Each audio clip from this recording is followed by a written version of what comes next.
Welcome to Screw the Commute, the entrepreneurial podcast dedicated to getting you out of the car and into the money. With your host, lifelong entrepreneur and multimillionaire, Tom Antion. Hey everybody, it's Tom here with episode 156 of Screw the Commute podcast. I'm here with Andrew Allemann.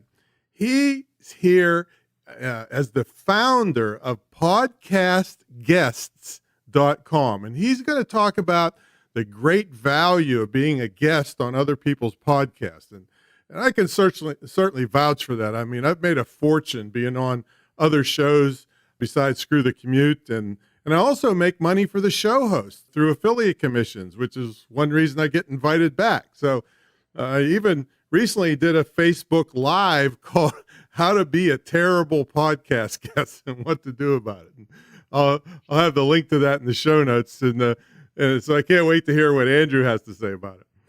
All right. I hope you didn't miss episode 155. Mari Smith was on. Guess what? Facebook asks this lady for advice. She's known as the Queen of Facebook, and she's also in Forbes magazine as one of the top social media power influencers in the world. And she had really great tips and resources for those of you pulling your hair out, like me, when it comes to using Facebook for business. So don't miss that episode, 155. Now, I got a big freebie for you to thank you for listening. My $27 ebook, How to Automate Your Business.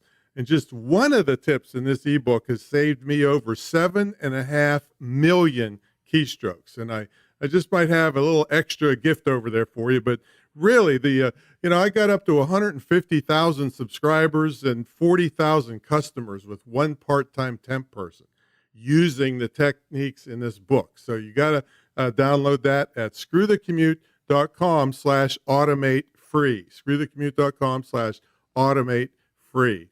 And of course, you can get our podcast app over in the iTunes store. Check it out at screwthecommute.com/app. That's APP. And we have complete instructions to use all the kind of fancy features so you can take us with you on the road. And do a friend of yours a favor. If you know anybody, and everybody knows somebody that either wants to start a business or is struggling in their business, tell them about the podcast. They're going to thank you for it. I mean, I've never had a job. I've made this a lifestyle for 42 years formally, and I got great tips that's going to help them. So tell them about the podcast. Now, our sponsor this week is the Great Internet Marketing Retreat and Joint Venture Program, where myself and my staff work with you for a year to either get you started in an internet business or to use the internet to take your existing business to the next level. It's the longest running, most successful program in the internet marketing field ever, anywhere. I triple dog dare you to put something up against it. But you can check it out at greatinternetmarketingtraining.com, greatinternetmarketingtraining.com. All right, let's get to the main event. Andrew Allemann is a niche marketing expert. He founded podcastguests.com. It's a service that connects podcasters with guests for their shows. He's also publisher of Domain Name Wire. It's a trade publication for the domain name business that has been cited in the Wall Street Journal, Washington Post, NPR, and many more.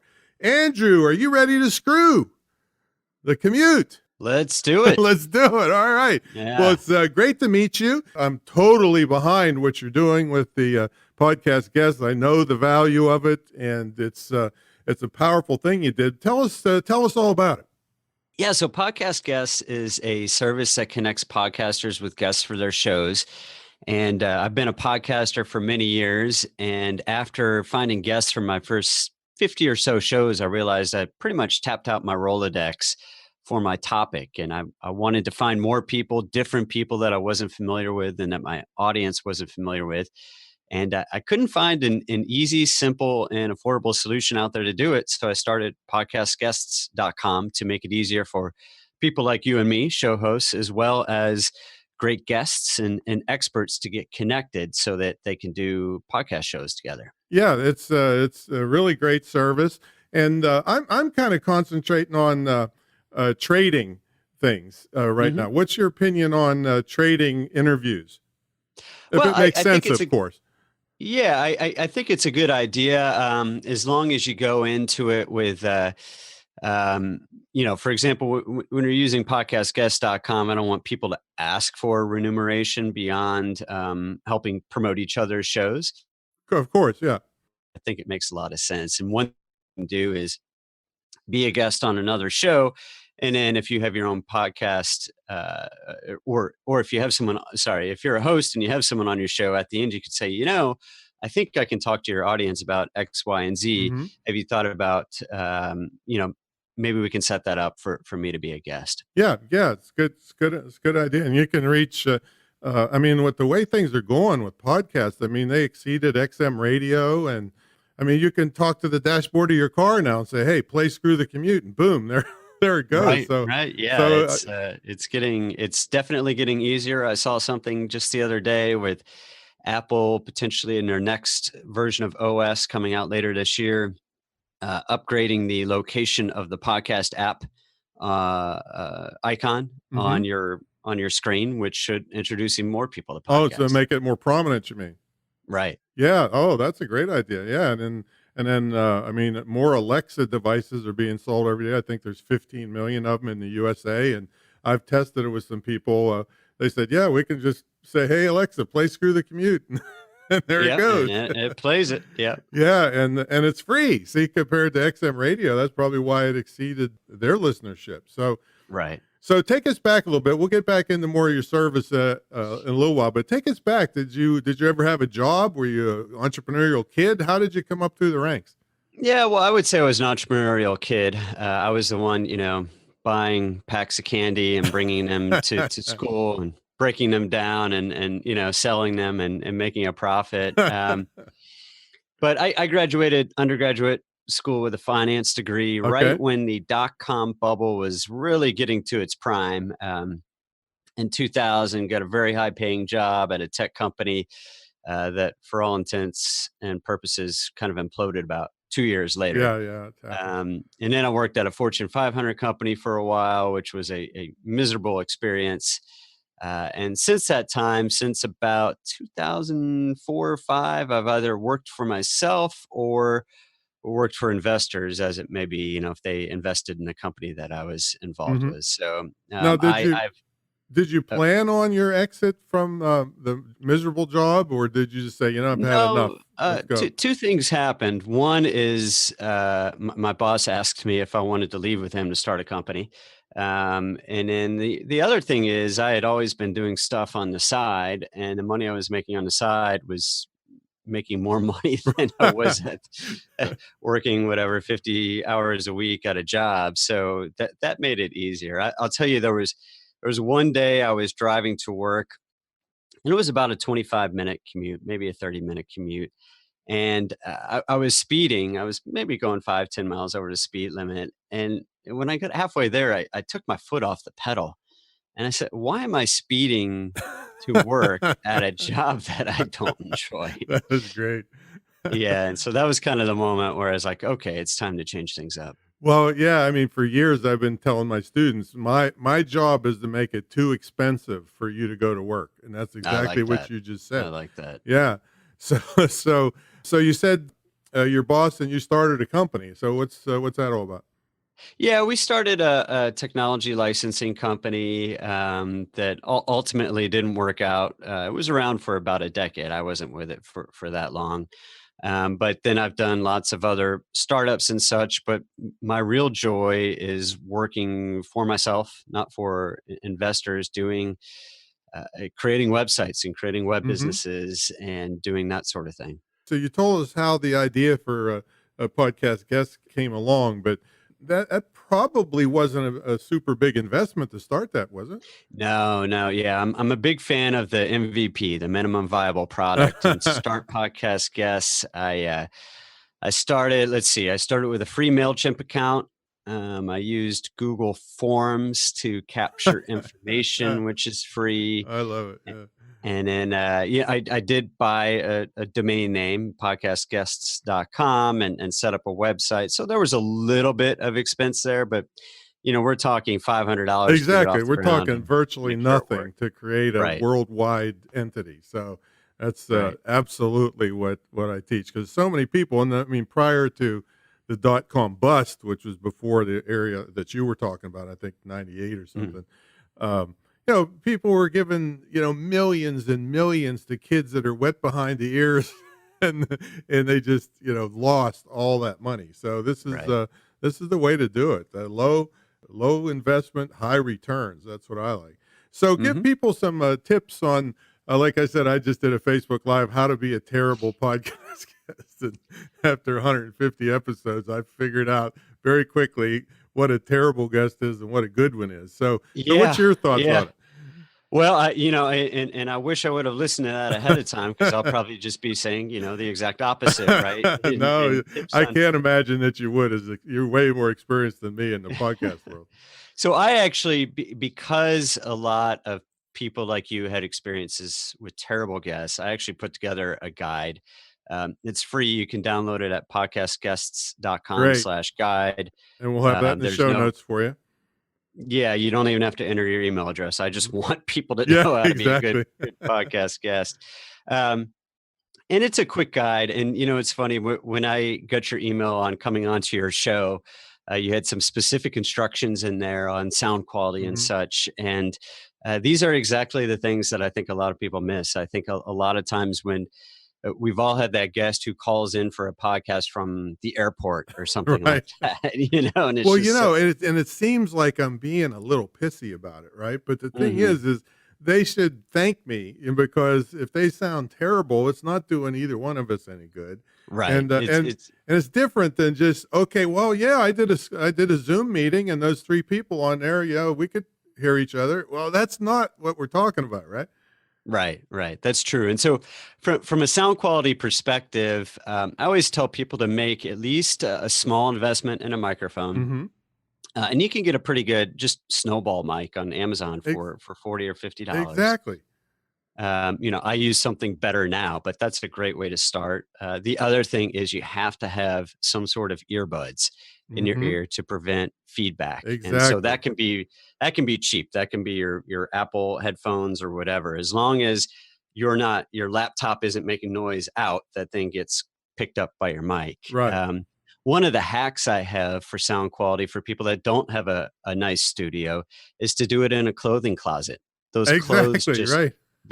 they just absorb all the echo, and it sounds great. Yeah, we even do My a thing where an upside down, like, box with some foam inside and stick the right, yeah. microphone in there. I mean, it doesn't have to cost anything to do this It doesn't. It better. doesn't. And you can always upgrade later. Hmm. But I think that's kind of the bare minimum to get going. And But to I learn always how to tell people, use the stuff. That's the problem I have. I'm sitting here 30 minutes later, and they can't get their earbuds to work and turn the speakers yeah, off yeah, and go through the yeah, that's kind of a, I feel your pain there. I feel your pain. I know that, so try it out.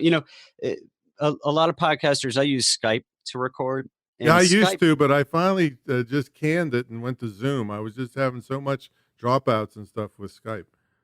Yeah, well, and I will say though, if someone wants to use Skype, you can actually do this test call. Hmm. If you look up Echo, ECHO, Right. as the person where you can call and it plays it back to you, so you can make sure it sounds good. Um, uh, One thing I do tell podcast guests, though, even before you get on the show, is to present the best you. And this is they should create what we call kind of a one sheet, and it's effectively a one-page resume, but it's not a boring resume like Hmm. you submit to get a job. It's more, your photo, your qualifications, topics you can discuss. I'm a big fan also of including suggested interview questions there, Hmm. not because the podcast host has to ask you those questions, but they can kind of get a feel for the types of expertise that you have. Hey, and I got And another tip on that. That's from sure. my, I've done, I don't know, hundreds and hundreds of radio interviews when timing was more critical when you're doing radio. So I Sure. actually put if I do provide suggested questions, I put approximate time to answer them.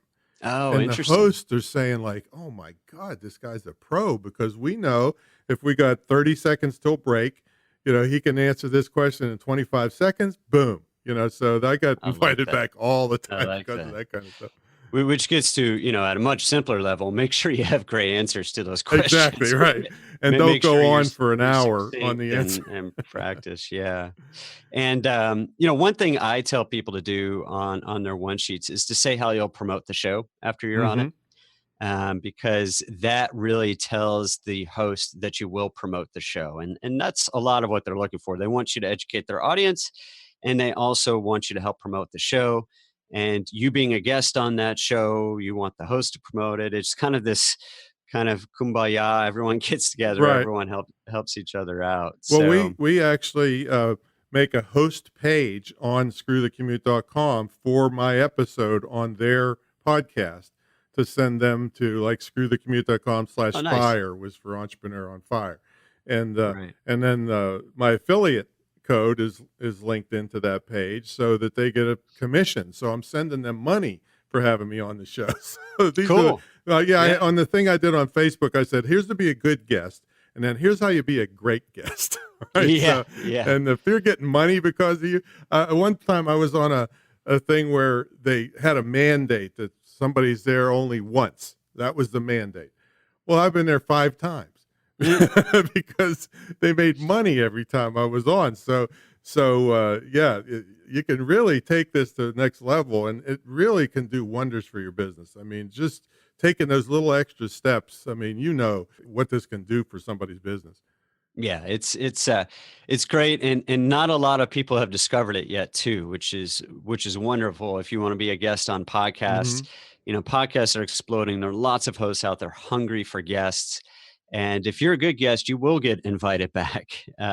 Much like you said, and in your case, you help them make money as well directly, which is great. So I guess I could give more tips, but my tip would probably be to go watch your Facebook Live. that you did. well, the thing is, tell them, anything crazy ever happened in your business life?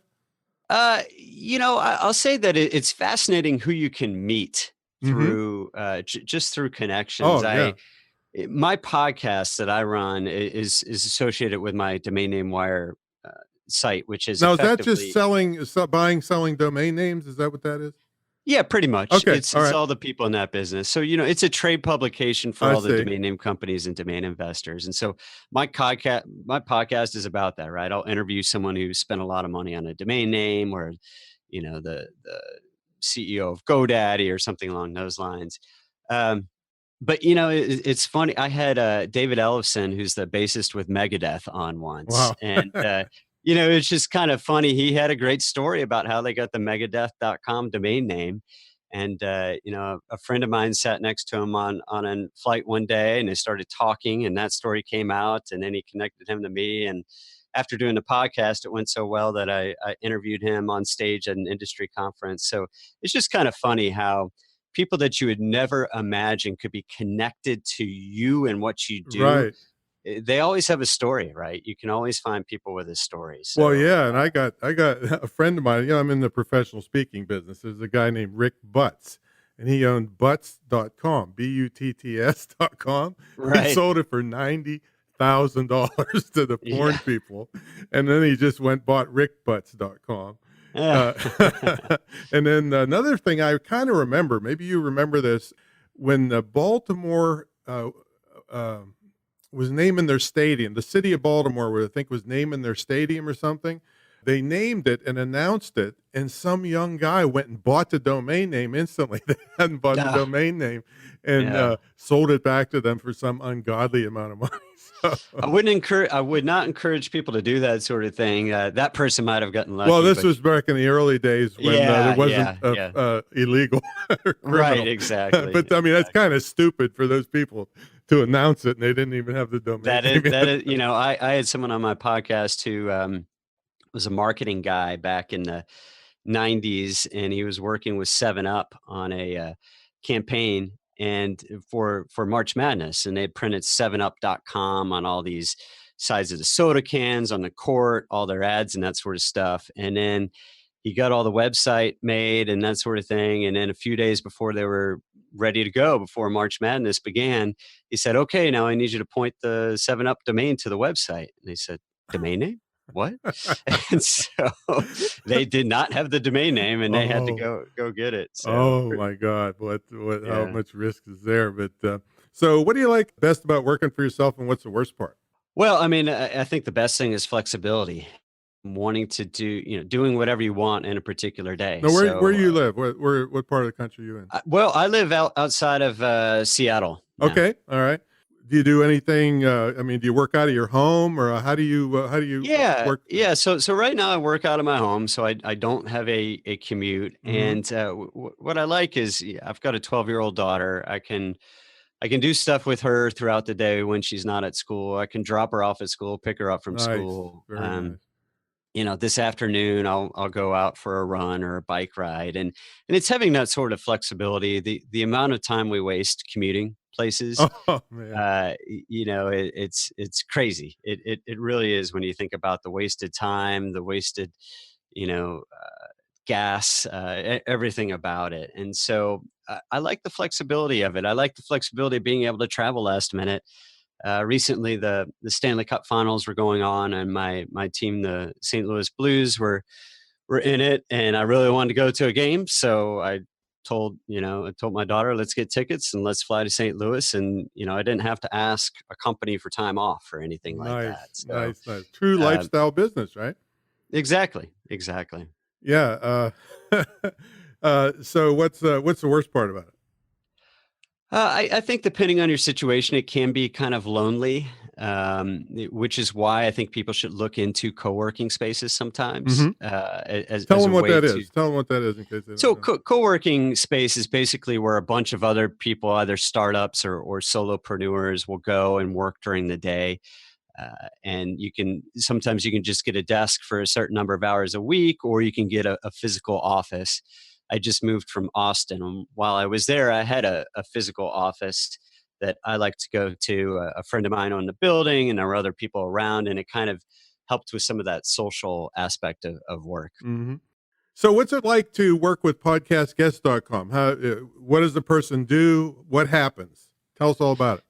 Yeah, so you can go to podcastguests.com and sign up with just your email address and name. And what happens is I start sending you a newsletter every Monday morning that includes a list of podcasts that are looking for guests. And they say what their topic is, who their audience is, and what they're looking for, what the guest qualifications are. And if you meet all of the qualifications that they have, you can essentially apply to be on their podcast. And I have a fairly wide range of podcasts. I'm featuring, let's see, eight a week now, 7 a week, I think. So this is Uh, free. Just this part's just yeah, free. yeah, absolutely free. And you Wow. can go in there. And so, I might have one about sports and one about business and one about travel. And if you meet their qualifications, you apply. And depending on the podcast and its topic, they'll either get a couple responses or sometimes as many as 100 applications, Wow. depending on how general they are as a podcast. Business and entrepreneurship ones get the most applications. And so, yeah, that's completely free. And if you're a podcaster, in that newsletter, I also have a list of some guests that are looking to be guests on programs. So then, if you want to up your game, you can do the paid option, in which you get a profile in my online directory. And this is more than just a directory. It actually you create an online one sheet. Mhm. So earlier I talked about this concept of a one sheet. And a lot of people do these as kind of a PDF document that they'll email to someone. But I don't know about you, but I'm on my mobile phone a lot. Right. And opening up a PDF and pinching and zooming isn't very helpful. So these are search engine friendly, mobile friendly one sheets that are online. And so people they pay $9 or $29 a month, depending on the level of Mhm. profile and exposure they have. And that way, podcasters come to you as an expert and invite you to be on their show. You're Nice. not just applying to be on other shows. I encourage everyone to do both: apply to be on other shows as well as have a be in the directory so that podcasters can find you. But everyone likes to use it in a different way. I haven't checked. I think I'm up to about 13,000 subscribers who Mhm. get that weekly newsletter. So it's growing nicely. Yeah, it's beautiful, beautiful service. Yeah, for sure.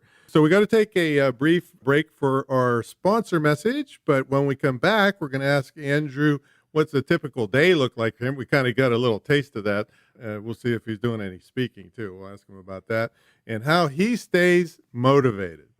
Folks, around the year 2000, I like to say the turn of the century, I kind of turned the internet guru world on its head, because at the time, people like me were able to charge $50,000 to $100,000 up front to teach pretty much clueless business people how to do what we do. So I said, you know what? I'm a small business advocate. That's just too much money for a small business to put up front. So what I did was I charged a relatively small entry fee to the program. And then I told them I'll take a percentage of your profits that's capped at $50,000. So you're not stuck with me forever. and people flocked to this. They said, because if you got 50 or 100 grand up front, there's not a lot of incentive to stick with the person, where they knew I wouldn't disappear on them because I wouldn't get my big money. So for me to get my 50 grand, they had to make 200 grand and then they'd be off to the races. So this went crazy, and 1,700 students later, I'm still rocking doing that program. We've got very unique aspects to it. You have an immersion weekend at the $2 million retreat center where you actually live with me for an immersion weekend. And there's just so many benefits to it, including you get a scholarship to the only licensed internet marketing school dedicated to internet marketing in the country, imtcva.org, which you can either gift or use yourself. So check everything out at greatinternetmarketingtraining.com, greatinternetmarketingtraining.com, and I will be there to help you. All right, let's get back to the main event. Andrew Allemann is here with us. And Andrew, what's a typical day look? Do you go speaking at events, or do you travel a lot for business, or you just stay home, or what? I used to go around when I lived in Austin. I lived kind of close in and would go visit with a lot of people during the day. But one of the things working for myself has done is when we moved to Seattle, we decided to go live on an island. Oh, And wow. because, commuting into Seattle would be very difficult, but we don't have to do it. So if So you did, you take a ferry or something? Or? yeah, you can take a What? ferry if you want to go to Seattle. Mm-hmm. And some people do that every day. Oh, But, man. yeah, I wouldn't do that. And so, that's one of the things that working for myself has allowed me to do. But, I'll generally wake up in the summer. I wake up a little bit later, but I'll wake up and get my daughter off to school. And then I start working, and, I'll work for usually a couple hours solid, which is, answering email and such, writing a couple blog posts, responding to questions on podcastguest.com. And these are things, I look at. I know I like my job because when I wake up and I face 30, 40, 50 new messages in my inbox, I'm excited. Like I There's going look to at be it as money in them, probably a lot of yeah, them. Yeah. exactly. It's like a treasure chest. Okay, what are my opportunities here today? And so I'll do that usually for an hour or two, and then take a break to do something, whether that's work out, go play. I play a sport called pickleball, which is becoming really popular. Go meet up with some people to play that for a couple hours. Then I can come back, work some more, check in on things, take another break, and do something enjoyable until the end of the day. And I will say I'm not great at calling it the end of the day. I mean, I do, Yeah, what's that? yeah, do check my email and stuff throughout the evening, more out of a habit than necessity. There's nothing I'm doing that if I miss something, it's not like I'm getting an email from my boss that I need to Right, respond but to your right site's away. pretty automated, though, right? I mean, can people do everything themselves, or do you Podcast moderate guest is before it goes almost live? complete. Yeah, it's very automated. I do have someone who puts together my weekly newsletter for me. Mm-hmm. So I'm really just responding to support inquiries. And I could outsource that as well, but it actually helps me learn a lot about how people are using the service, if there are any user interface issues that I need to fix. And it's not that big of a time suck. So I do kind of responding to support myself. I forgot to ask you this. Tell them what the different levels, what you get in the different levels. Yeah. So if you, I mentioned the free version, of course, but if you go to podcastguests.com/join, there is, you can see the two different levels. So in the basic level, which is $9 a month, you get this online one sheet I mentioned. It's mobile friendly. You can link to your website and your social media. So you can also get a potential SEO benefit there. The premium level, which is $29 a month, you can link to more websites. You get listed in more categories. You also appear at the top of those categories above the basic profiles. So you get more exposure. And then the key part is that on a rotating basis, I'll feature you in my newsletter, which is that newsletter that goes out to 12,000, Hmm. I think 13,000 people now every week. And so I rotate which experts are featured in there. Basically, every 3-4 months, you'll show up there, and that usually drives a lot of inquiries to have you on their show. Hmm. Now, do they have to be technical at all to do this one sheet, or is it basically fill in the No, blank no. I stuff, mean, or what? if you can set up a LinkedIn profile or your Facebook, feed, you can do this. It's very simple. What you see is what you get kind of interface. It's just like filling out a form. You upload your headshot as well. I would say that's the most technical thing, is just uploading a headshot. So it's very easy to do. And if anyone has difficulty, you can just email me, and, Email and you and at I'll the help you out. pickleball site, and did you ever do any service from the pickleball site? No, no. Well, I bid in domain name auctions, so I have taken a break to bid in an auction from time to time. Oh, man. So, yeah, when you were talking about the commuting time, I mean, for years I tell people, my bio kind of looks like BS, but I said, you can almost live two lives if you're not sitting in traffic, Mm. for hours every day. You could just do so much things in your life. So yeah, Let alone not having a second car if you don't want one, exactly, for and for your burning family. up gas and Yeah. every the whole bit, and it's dangerous too on the road. So I just had to register my car since we moved to Washington, and I bought that car almost a year and a half now, and I've only put 6,000 miles on that's it. So beautiful. You probably should get a insurance break for low mileage right, for right, like a exactly. leisure car. Let's see what else I wanted to ask you here. So, how do you stay motivated? You're out there by yourself. Your young girls in school. Oh, Siri just heard me say something and started talking on my cell phone. Yeah. So, how do you stay motivated? That is a tricky thing, I think, especially for entrepreneurs who are out on their own. Some things that I have done to stay motivated. I have an entrepreneurs group, and we get together once a month, and that helps us keep each other accountable. So that's one thing you can do. You can also do those remotely, right? Find people online Hmm. and similar areas of work, or very different, just people that are entrepreneurs, and that's a great way to stay motivated. I think setting specific goals is also very helpful when it comes to, okay, I want to make this much money, or I want to write, 3 blog posts a day, or whatever it is that keeps you moving forward.